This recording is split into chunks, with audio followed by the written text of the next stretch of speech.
গণতন্ত্র কী জিনিস? তো আমাদের দেশে মানুষের গণতন্ত্রের ধারণা একটু ভুল আছে।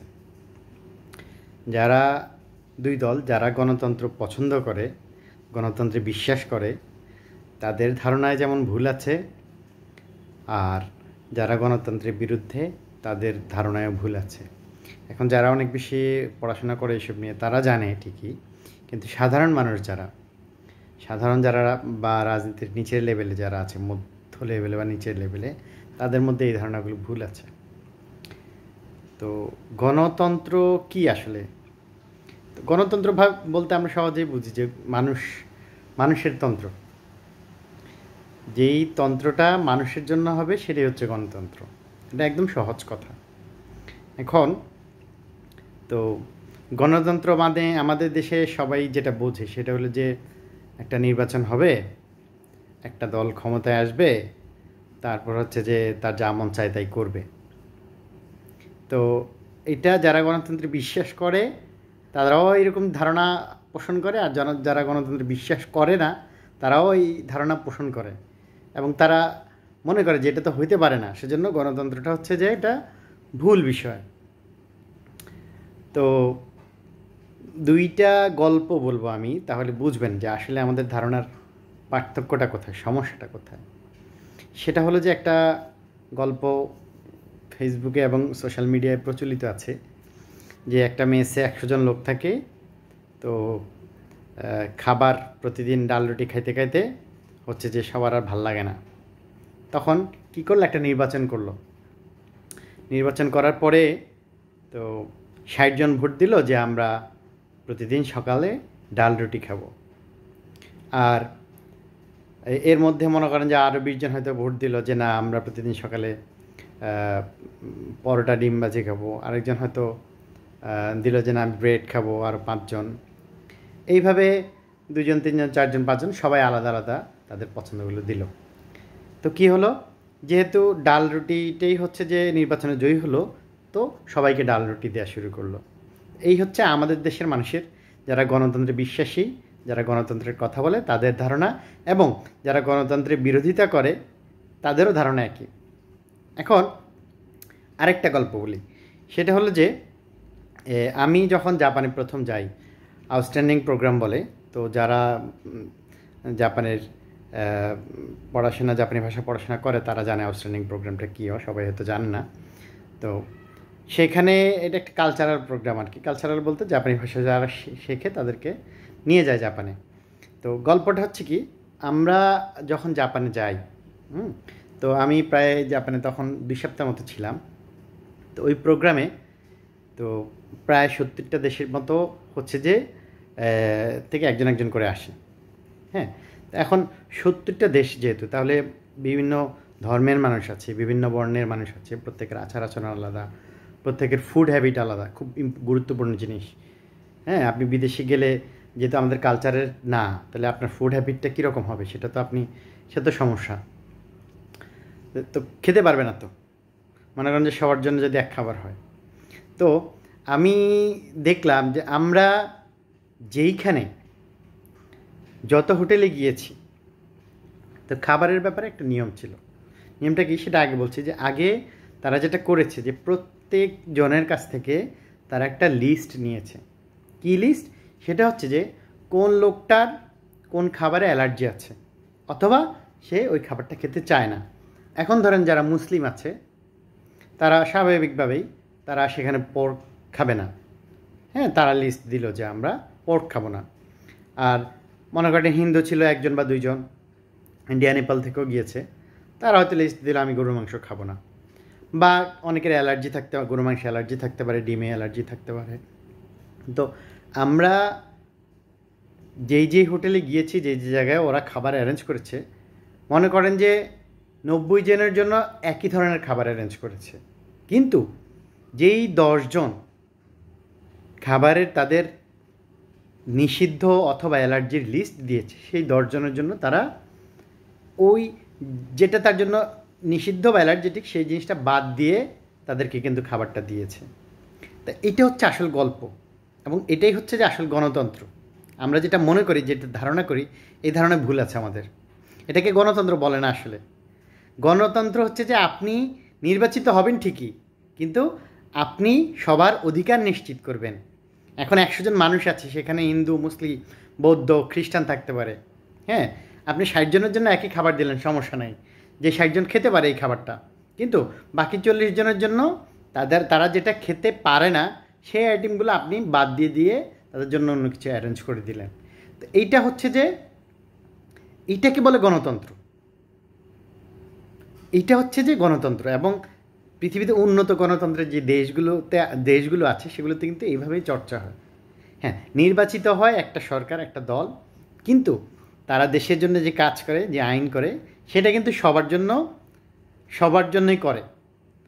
তবে সমান না, পৃথিবীতে মানুষের অধিকার, আমরা সমান অধিকার বলি ঠিক আছে, কিন্তু পৃথিবীতে মানুষের অধিকার, মানুষের কিন্তু সমান হয় না। হ্যাঁ, সমান করলে কিন্তু হবে না, কারণ সবার আপনার এক্সপেকটেশান বা সবার কালচারাল, সোশিওলজিক্যাল এক জায়গা না। এই জন্য আপনি সবাইকে সমান করে দিলেও সমস্যা হবে। আপনি উপযুক্ত, যার জন্য যেটা উপযুক্ত সেটা অ্যারেঞ্জ করাটাই হচ্ছে যে গণতন্ত্র। তো এইটা আমাদের দেশে ধারণায় ভুল আছে। আর আমাদের দেশে, তবে হ্যাঁ, আমাদের দেশে হচ্ছে যে, এখন আপনি কি বলবেন যে আমাদের দেশে গণতন্ত্র নাই? আমাদের দেশে গণতন্ত্র আছে, তবে আমাদের দেশে যেহেতু একটা প্রক্রিয়া আছে গণতন্ত্র, একটা নির্বাচনের প্রক্রিয়া আছে, শুধু নির্বাচনের ক্ষেত্রে না, অন্যান্য ক্ষেত্রেও কিন্তু গণতন্ত্রের একটা প্রক্রিয়া আছে। হ্যাঁ, এখন গণতন্ত্রের ডেনসিটি কতটুকু, ইন্টেন্সিটি কতটুকু, বা গণতন্ত্রের লেভেল কতটুকু, সেটা অবশ্যই বিতর্কের বিষয়। আমি বলতে পারবো যে 100 এর মধ্যে আমরা লেভেল 2-তে আছি, আমরা 3-তে আছি, আমরা এখনও 98 ধাপ আমাদের যেতে বাকি আছে, সেটা বলার অপেক্ষা রাখে। বাংলাদেশেও গণতন্ত্রের একটা মডেল আছে। হ্যাঁ, আপনি বাংলাদেশে কিন্তু যে রাজতন্ত্র না, যেমন না যে রাজা যা বলল, প্রধানমন্ত্রী যা বলল সবই তাই হলো, সেরকম কিন্তু না, সেরকম কিন্তু হয় না। হ্যাঁ, আমরা গত হিস্ট্রি দেখে আসছি। আসলে আলটিমেটলি মানুষের উপরে, হ্যাঁ, একটা গ্রুপ প্রেশার ক্রিয়েট করে, তাদের চিন্তাধারাকে জোর করে ঢোকানোর চেষ্টা করে, কিন্তু আলটিমেটলি একটা প্রক্রিয়া আছে। হ্যাঁ, এখন গণতন্ত্রটা কি? গণতন্ত্র আসলে পৃথিবীতে তন্ত্র দুইটাই, একটা হচ্ছে গণতন্ত্র, একটা হচ্ছে রাজতন্ত্র। তো আমি সবসময় বলি যে গণতন্ত্র আর রাজতন্ত্রের মধ্যে যে দুটো প্রধান পার্থক্য, সেটা হচ্ছে রাজতন্ত্র সবসময় ফ্লোটা উপর থেকে নিচে হয়, যে জন্য আপনার রাজা যেমন হবে আপনার প্রজারা তেমন হবে। এটা হচ্ছে রাজতন্ত্রের ফ্লো। আর গণতন্ত্রের ফ্লো সবসময় নিচ থেকে উপরে হয়। গণতন্ত্রে যেটা হয় যে মানুষ যেমন হয় তার শাসক তেমন হয়। আমাদের দেশে এইটাই হচ্ছে সবচেয়ে বড় পয়েন্ট। এখন আমাদের দেশে যেই গণতন্ত্র আছে, একটা প্রক্রিয়া তো অবশ্যই আছে, হ্যাঁ, কিন্তু আমাদের দেশের সমস্যাটা হচ্ছে রাজনৈতিক কালচারটা হচ্ছে যে সঠিক গণতন্ত্র নেই।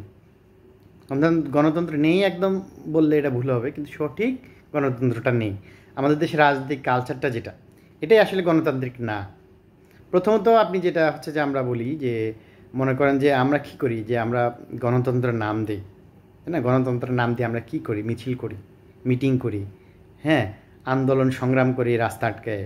হ্যাঁ, তো এটা এই যে রাজনৈতিক যে কালচারটা, তারপরে হচ্ছে যে একজন আরেকজন ভিন্নমত থাকতেই পারে, একাধিক লোকের।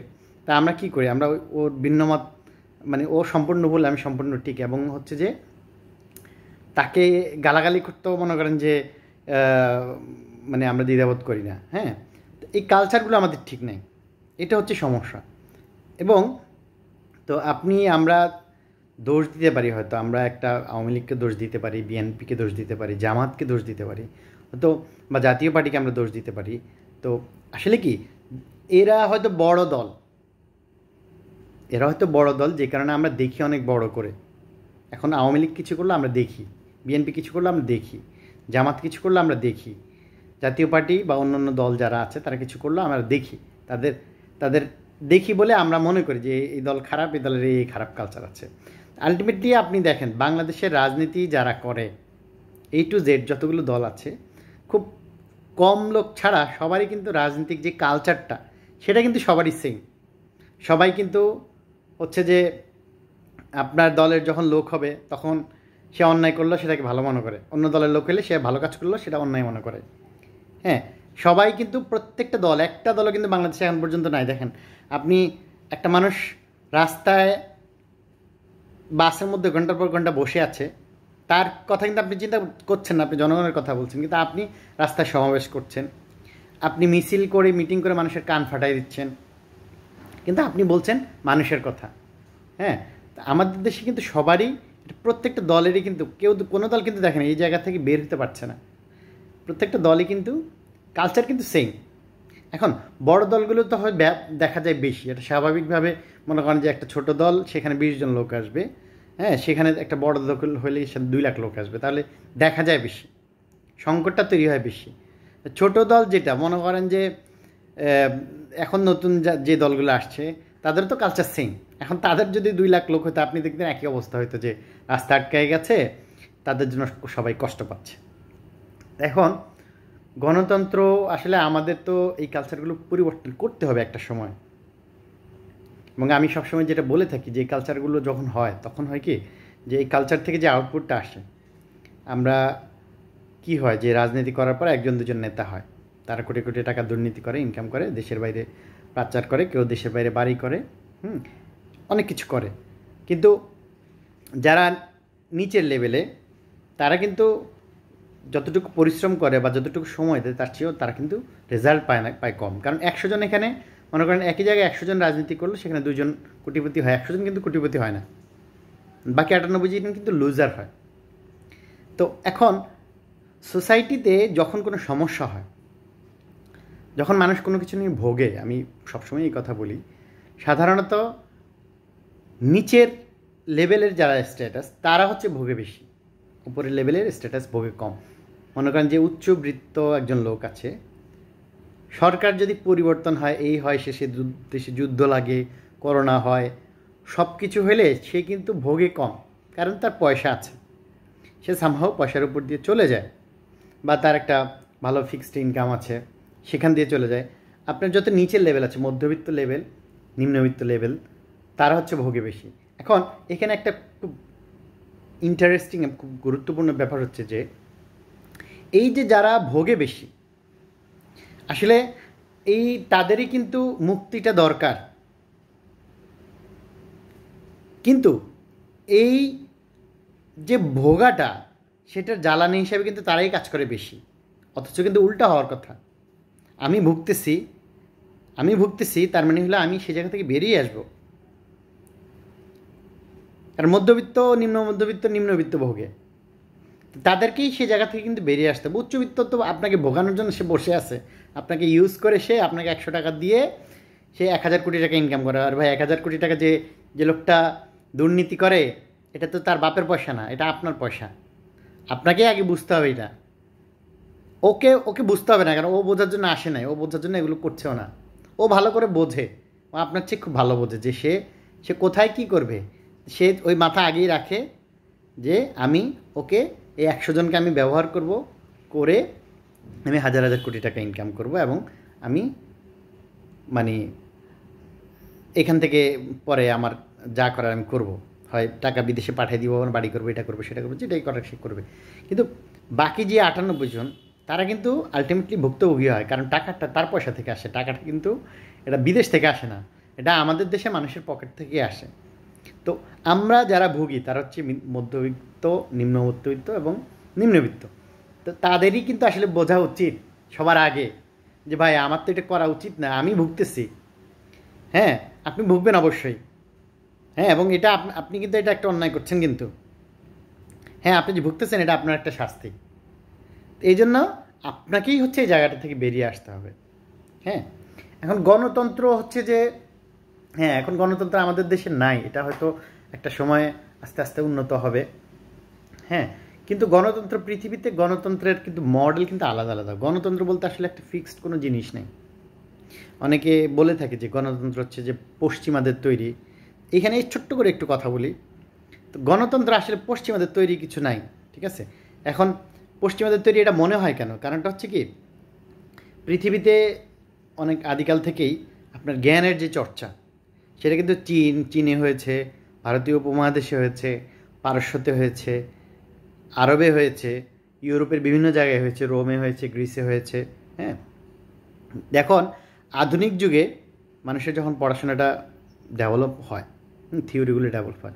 আধুনিক যুগে হয় কি 1700-1800 শতাব্দীর পর থেকে যখন আপনার ফরাসি বিপ্লব সহ ইউরোপে একটা পরিবর্তন আসে, তো হয় কি জ্ঞানের চর্চাগুলো ইউরোপে একটা বেসিক একটা জায়গা ধরে বেশি হয়। সুইজারল্যান্ড, আপনার হচ্ছে যে ইংল্যান্ড, গ্রিস, হ্যাঁ, জার্মানি, বিশেষ করে জার্মানি, অস্ট্রিয়া, এই জোনটা থেকে আপনার হচ্ছে জ্ঞানের চর্চাটা বেশি হয়। তো যেই কারণে হয় কি আমরা যখন পড়াশোনা করতে যাই তখন আমাদের সবারই মনে হয় যে তারা মনে হয় এগুলো উৎপাদন করছে।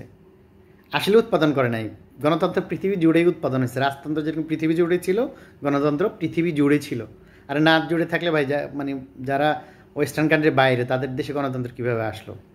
এটা হচ্ছে যে থিওরি, তারা থিওরিগুলো ডেভেলপ করেছে। তারা হচ্ছে যে বিভিন্ন জ্ঞান, বিভিন্ন জ্ঞানের একাডেমিক সাইটগুলো ওরা অনেক বেশি ডেভেলপ করেছে। যে কারণে প্রত্যেকটা জায়গায় আপনি একটা থিওরি পড়তে যাবেন, মনে হবে যে না সব ওরাই মনে হয় আবিষ্কার করছে, ওরাই মনে হয় ইয়ে করছে। আসলে কিন্তু তা না। জ্ঞান কিন্তু ভারতীয় উপমহাদেশেরও কিন্তু অনেক অনেক পুরনো ইতিহাস আছে। প্রত্যেকটা জ্ঞানের রুট ঘাটতে গেলে ভারতীয় উপমহাদেশের নাম চলে আসে। হ্যাঁ, তো গণতন্ত্র ওয়েস্টার্ন কোনো থিওরি না, এটা সারা ওয়ার্ল্ড জুড়েই গণতন্ত্রটা হচ্ছে যে তৈরি হয়েছে। এখন হয়তো সেখান থেকে এটা থিওরিটার চর্চা বেশি হয়েছে, সেজন্য মনে হয়েছে যে এটা ওয়েস্টার্ন। আসলে এটা একটা ভুল ধারণা। যারা প্রচার করে তারাও না বুঝে প্রচার করে। এখন গণতন্ত্র কেমন হবে সেটা হচ্ছে যে প্রশ্ন, তাই না? গণতন্ত্র কেমন হবে এটা আসলে প্রশ্ন না, এটা হলো ভুল প্রশ্ন। গণতন্ত্র আমি কীরকম করব এটা হলো প্রশ্ন। কারণ গণতন্ত্র কেমন হবে এটা কোনো প্রশ্ন না, এই জন্য যে গণতন্ত্রর পৃথিবীতে নির্দিষ্ট কোনো মডেল নেই। পৃথিবীর এক এক দেশে এক এক রকম। হ্যাঁ, এখন গণতন্ত্র আমরা কীভাবে করবো এটা হলো প্রশ্ন। আমাদের মডেল আমরা তৈরি করবো। আমাদের বাংলাদেশে তো অলরেডি একটা মডেল আছেই, এটা এক ধরনের গণতন্ত্র। হ্যাঁ, এখন পৃথিবীতে বিভিন্ন জায়গায় গণতন্ত্রের মডেল আলাদা। হ্যাঁ, একটা বেসিক জায়গায় হচ্ছে যে নির্বাচন হয়, একটা দল থাকে, একটা বিরোধী দল থাকে, এটা হলো একটা বেসিক চিন্তা আর কি মানুষের। হ্যাঁ, এখন আপনার হচ্ছে যে যেমন সমাজতন্ত্র আছে চায়নায়, সমাজতন্ত্র কিন্তু এক প্রকার গণতন্ত্র। এটা যারা পড়াশোনা করে তারা জানে। সমাজতন্ত্র কি? সমাজতন্ত্র হলো আপনার হলো এটা একদলীয় গণতন্ত্রের মতো, একটা দল থাকবে, এই দলের ভিতরে গণতন্ত্র হবে আর কি। তো ওইটা কিন্তু এক ধরনের গণতন্ত্র। তো গণতন্ত্রের হচ্ছে যে আপনার বিভিন্ন মডেল থাকতে পারে, সেটা কেমন হবে সেটা প্রশ্ন না, আমরা কীভাবে করতে চাই সেটা হলো প্রশ্ন। আমাদের এই যে ধারণাগুলো, তা আমি মেনলি আমার কথা বলার উদ্দেশ্যটা হচ্ছে যে গণতন্ত্রের নিয়ে আমাদের যে চিন্তাটা, যে ভুল চিন্তাটা আমরা ধারণ করি, যে আমরা একটা দল নির্বাচন করব, ক্ষমতায় আসব, হ্যাঁ, দুর্নীতি করব, এই করব, সেই করব। হ্যাঁ, আরেকজন হচ্ছে যে গণতন্ত্র পছন্দ করে না, কারণ নির্বাচন আসলেই দুর্নীতি করে, নির্বাচিত হয়েই সে ক্ষমতা পায়, দুর্নীতি করে। এই হচ্ছে আমাদের গণতন্ত্রের ধারণা। এবং আমাদের গণতন্ত্রের রাজনীতির যে কালচারটা খুব জঘন্য একটা কালচার, এই কালচার সম্পর্কেও আমাদের সবারই হচ্ছে যে যারা, আমি বারবার বলছি যে যারা ভুক্তভোগী, যারা মধ্যবিত্ত, নিম্ন মধ্যবিত্ত এবং নিম্নবিত্ত, তাদেরই হচ্ছে যে এই জিনিসটা সবচেয়ে সবার আগে বুঝতে হবে এবং তাদেরকে এই জায়গাগুলোকে নিজেদের সক্ষমতা তৈরি করতে হবে। হ্যাঁ, আপনি গণতন্ত্রের কথা বলবেন, হ্যাঁ, যখন আপনি গণতন্ত্রের কথা বলবেন তখন আপনি অবশ্যই ভাববেন যে লোকটা, অন্য একটা লোক আপনার অপোজিশনে আছে, যে মনে করেন আমি আপনার কথা ভাববো, আপনার 10 সেকেন্ডের দাম আছে, এটা আমাকে ভাবতে হবে। আপনার 10 টাকার দাম আছে, এটা আমাকে ভাবতে হবে। আমার 10 টাকার দাম আছে, আমার 10 সেকেন্ডের দাম আছে, এটা আপনাকে ভাবতে হবে। হ্যাঁ, এটাই হচ্ছে গণতন্ত্র। এই চিন্তা করে এরপর আপনি আপনার গণতন্ত্রের মডেল যেভাবে ইচ্ছে সেভাবে সাজান। হ্যাঁ, আপনি যখন মিছিল করেন, মিটিং করেন, হ্যাঁ, আপনি যখন এই আন্দোলন হতে পারে দেশে, একটা বিশেষ ক্ষেত্রে বিশেষ সময়ে আন্দোলন হতে পারে, একটা বিশেষ ক্ষেত্রে পৃথিবী জুড়েই হয়, সাধারণ মানুষ রাস্তায় নেমে যায়, এটা হতে পারে। কিন্তু প্রতিদিন রে ভাই, হ্যাঁ, মন চাইলো আর মনে করেন রাস্তা আটকাই দিলাম, মন চাইলো আর হচ্ছে যে যা ইচ্ছে তাই করলাম, মিছিল মিটিং করলাম, মানুষের কান ফাটাইলাম, এটারে গণতন্ত্র বলে না ভাই। এটা জনগণের মানে তন্ত্র না, এটা মানুষের তন্ত্র না, এটা মানুষের তন্ত্র, এটা অমানুষের তন্ত্র, এটা একটা নোংরা তন্ত্র। হ্যাঁ, আপনি গণতন্ত্র মানেই আপনাকে বুঝতে হবে যে আপনার মানুষের কথা অবশ্যই ভাবতে হবে। যদি আপনি মানুষের কথা ভাবেন তাহলে সেটাই হচ্ছে গণতন্ত্র। আপনি মানুষের কথা না ভাবেন, মানুষের কষ্ট দিয়ে আপনি হচ্ছে যে গণতন্ত্রের মুখে কথায় আওড়াইতেছেন, এটা গণতন্ত্র না। তো এই ধারণাগুলো আমাদের আগে পরিবর্তন আনতে হবে, আমাদের মানসিক পরিবর্তনটা আনতে হবে। মানসিক পরিবর্তনটা আমাদের আনাটা হচ্ছে যে খুবই জরুরি। আরেকটা বিষয় হলো যে আমরা কি করি, আমরা যে মনে করেন যে এই যে গণতন্ত্রের নামে মানুষকে যে কষ্ট দেই, আমি তো কল্পনাই করতে পারি না যে আমি আরেকটা মানুষকে কষ্ট দিব। আমরা আন্দোলন সংগ্রাম করি, আমাদের দেশে মানুষ কি মনে করে যে আন্দোলন করলেই সব কিছু সমাধান হবে, এবং অনেকে কিন্তু বলে যে দেশে আন্দোলন ছাড়া কিছুই হয় না। তো আন্দোলন যে যদি সব কিছুই হতো তাহলে বাংলাদেশ হয়তো পৃথিবীর সবচেয়ে শ্রেষ্ঠ রাষ্ট্র, সবচেয়ে উন্নত রাষ্ট্র। কারণ আমার জন্ম থেকে আমি যত আন্দোলন দেখছি, আজকে কালকের কথা না, এই বাংলাদেশে, হ্যাঁ, তো পৃথিবীতে মনে হয় না এরকম হয়। খুব সাধারণ একটা বিষয়, আমরা যখন ছোট্ট একটা অ্যাক্সিডেন্ট হয় আমরা কি করি, আমরা আন্দোলন করা শুরু করে দিই। আমরা ছোট্ট একটা অ্যাক্সিডেন্ট হলে আমরা আন্দোলন করা শুরু করে দিই। আমি ছোটোবেলা থেকে দেখে আসছি, একটা অ্যাক্সিডেন্ট হলো, গাড়ি ভেঙে দিলাম, 3-4-10টা গাড়ি আটকায় দিলাম, ড্রাইভারকে মারলাম, হেল্পারকে মারলাম। এটা যদি সমাধান হয়, এটা তো বাংলাদেশে বহুতবার হয়েছে, হাজার হাজার বার হয়ে গেছে, তাহলে তো আমাদের দেশেই সবচেয়ে কম অ্যাক্সিডেন্ট হওয়ার কথা, যদি এটা সঠিক রাস্তা হয়।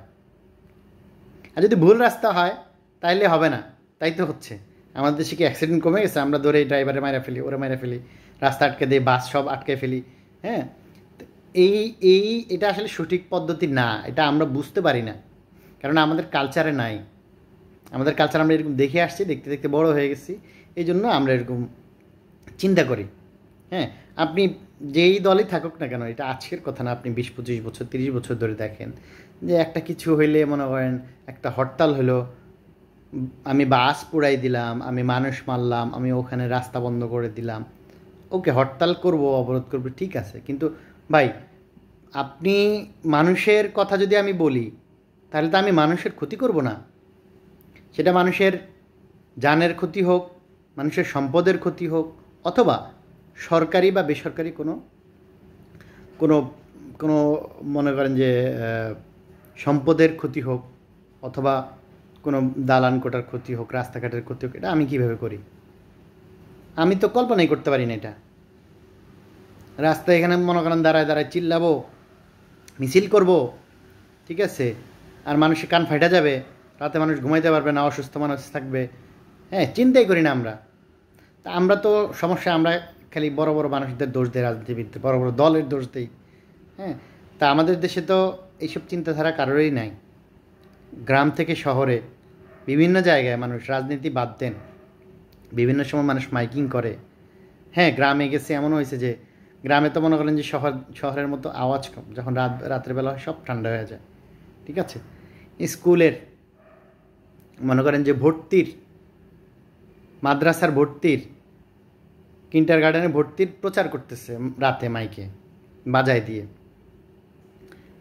আরে ভাই, মানুষ ঘুমাচ্ছে তো, একটা ছোটো বাচ্চা আছে, একটা অসুস্থ মানুষ আছে, হ্যাঁ।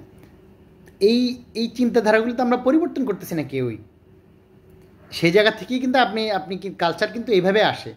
আপনি মনে করেন না যে সেই জিনিসটা ছোট, রাজনীতিক একটা দল এখানে রাস্তা আটকায় দিল, 2 লাখ মানুষ জমায়েত করলো, তারটা তো বড়, ওই জন্য দেখা যায় বেশি।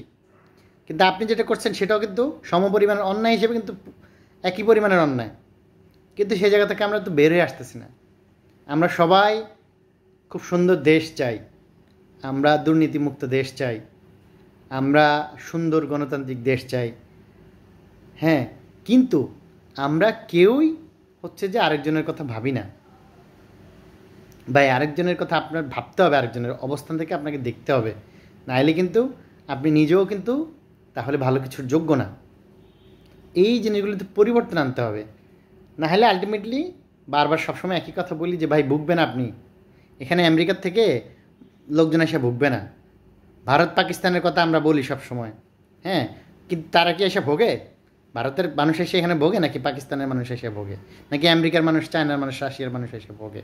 কেউ ভুগবে না, আমরাই ভুগি। কিন্তু আমরা যদি ভুগি তো ভাই আমাদের হচ্ছে যে এই জায়গাগুলো থেকে বের হয়ে আসতে হবে, এবং আপনি শুধুমাত্র আপনার নিজের অবস্থান না, আরেকজনের অবস্থান থেকেও চিন্তা করবেন।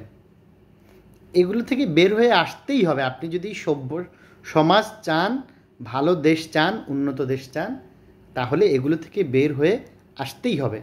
আমরা যেটা করছি এখন, যে ফেসবুকে একজন আরেকজনের মনে করেন গালি দিতেছি, হ্যাঁ, ওই যে এক দল আরেক দলের দোষ দেখাইতেছি, এই দল এই দলের দোষ দেখায়, এই দল এই দলের দোষ দেখায়, ওর এগুলোর মধ্যে আমরা আছি।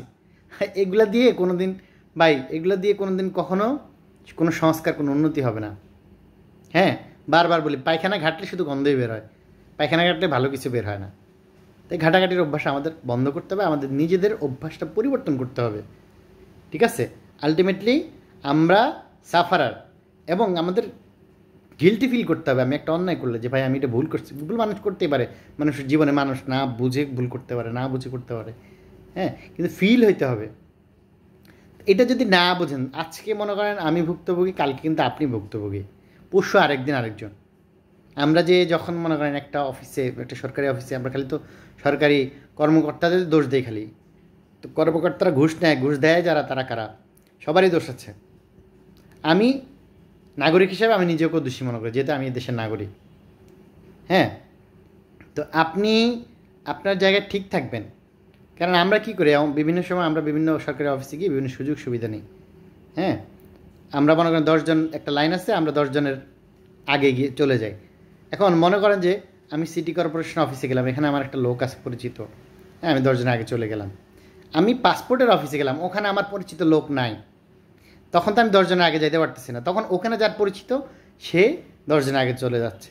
তাহলে দেখেন, সিটি কর্পোরেশন অফিসে আমি আপনাকে ভোগাইলাম, পাসপোর্ট অফিসে গিয়ে আপনি আমাকে ভোগাইলেন, আবার আরেকটা অফিসে গিয়ে আরেকজন আরেকজনকে ভোগাইলেন, এটাই কিন্তু চলতেছে। আলটিমেট সাফারার কারা? আলটিমেট সাফারার কারা? আলটিমেট সাফারার আমরা সবাই। উচ্চবিত্ত, দেশের উচ্চবিত্ত কিছু লোক ছাড়া, উচ্চবিত্তও ভোগে, ভোগে না যে একদমই তা না, মধ্যবিত্ত, নিম্ন মধ্যবিত্ত, নিম্নবিত্ত, এরা যারা আছে এরাই হচ্ছে যে সাফারার সব কিছুতে। তো আপনি যদি সাফারার হন, খালি আমরা চিল্লাই না, ফেসবুকে গালি দিয়েন না, হ্যাঁ, এটা দিয়ে সমাধান হবে না। আপনি নিজেকে পরিবর্তন করেন, আপনি নিজের সক্ষমতা তৈরি করেন, আপনি নিজেকে নিজে আত্মসমালোচনা করেন, বিবেক বিবেচনা খাটান যে আমার কোথায় কোথায় ভুল আছে, কি করলে, আমি কি করলে দেশ চেঞ্জ হবে, হ্যাঁ, এইটা করেন, তাহলে দেখবেন চেঞ্জ হবে। না হলে এই দেশের বর্তমানে যে কালচার চালু আছে, হ্যাঁ, এখন আমি তো বলি, অনেকে তো বললে ভুল বোঝে যে আওয়ামী লীগ শেখ হাসিনা তো চলে গেছে, বাকিরা তো এখন সবাই আছে দেশে, আমরা তো দেখতেছি সবার কালচার কেমন। কালচার কিন্তু সবার একই। এখন একটা একটা লোক যখন দুর্নীতি করে, হ্যাঁ, সে যে বা রাজনীতিবিদ হয়ে দুর্নীতি করে, টাকা পাচার করে, সে তো মনে করেন যে একদিনেই করে ফেলে না, সে ক্ষমতাবান হয় তারপরে করে। তো ক্ষমতাবান কিভাবে হয়? ক্ষমতাবান একদিনে একজন হয়ে যায় না ভাই, তাকে, তার পিছনে আরও অনেক লোক থাকে, তাকে অনেক লোকজন সাপোর্ট দেয়, কিন্তু সমর্থন দেয়। আমরা 300 এমপি, 50 জন মন্ত্রী দুর্নীতিবাজ, হ্যাঁ, চেয়ারম্যান, মেয়র, মেম্বার যারা আছে সবাই দুর্নীতিবাজ, কিন্তু তাদের যে চারপাশে মানুষ আছে, হাজার হাজার লাখ লাখ মানুষ, তাদের সাপোর্ট ছাড়া তো সে দুর্নীতিবাজ হইতে পারে নাই। আছে, আজকে ও সাপোর্ট দিতেছে, তো কালকে আরেকজন সাপোর্ট দিতেছে, হ্যাঁ, কিন্তু ভুক্তভোগী কিন্তু সবাই হইতেছেন। এমন না যে এদেশে কেউ, এদেশের মানুষের জীবন মানে এখনও কত নিম্নমানের, এটা অনেকে কল্পনা করতে পারে না যে কি জীবনমান এত নিম্নমানের আমাদের। ভাই, পৃথিবী এখন অনেক দূর চলে গেছে।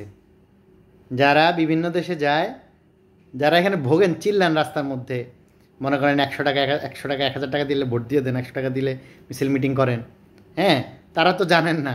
তো যারা দুর্নীতি করে কোটি কোটি টাকা, ওরা বিভিন্ন দেশে যায়, ওরা দেখে, ওরা কিন্তু বোঝে যে জীবন মান ওইখানকার মধ্যে আর এখানকার মধ্যে কী পার্থক্য। এই জন্যই টাকা পয়সা যখন দুর্নীতি করতে পারে, এই দেশে মানুষ বিদেশে চলে যায়, কারণ তারা খুব ভালো বোঝে।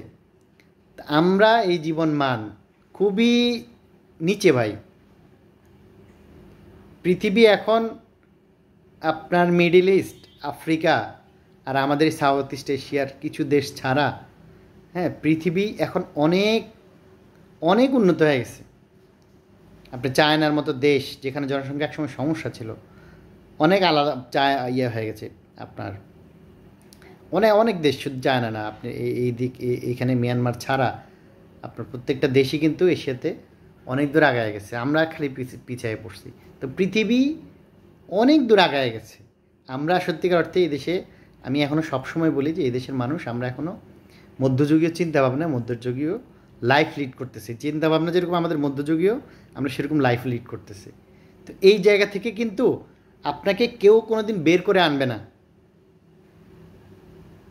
আপনাকে কেউ কোনো দিন বের করে আনবে না। আপনি মনে রাখবেন, যতক্ষণ না আপনি এই জায়গা থেকে বের হন, আপনাকে কেউ বের করে আনতে পারবে না। একটা মানুষ যখন পানিতে পড়ে ডুবে যায়, তার নিজেরও কিন্তু বাঁচার আকাঙ্ক্ষা থাকতে হয়। তাহলে আপনি চিৎকার করতে হবে, আপনি হাত নাড়তে হবে, তাহলে আপনাকে আরেকজন দেখেই টেনে তুলবে। কিন্তু আপনি যদি আশা হারায় ফেলেন, আপনি যদি হাত পা ছেড়ে দিয়ে নিচে ডুবে যান, তাহলে কিন্তু আপনাকে কেউ তুলবে না।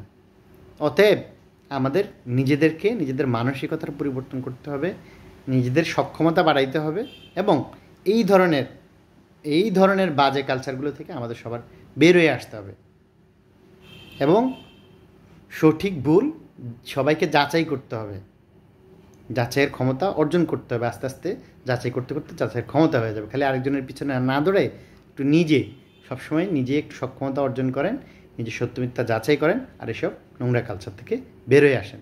এটাই একমাত্র মুক্তি। এছাড়া বাংলাদেশের সত্যিকার অর্থে আগামী 100 বছর মুক্তি নেই। অনেকে বললে ভুল বোঝে অনেক কিছু, ঠিক আছে, তো ভুল বোঝেন আর যাই বোঝেন, হ্যাঁ, আপনাকে, আপনার মুক্তি আপনি নিজেই, এটা সবসময় মনে রাখবেন। এখন আপনি ডিসিশন নেন, আপনি কি মুক্তি চান নাকি চান না। আপনি যা চান রেজাল্ট তাই হবে। সবাইকে ধন্যবাদ।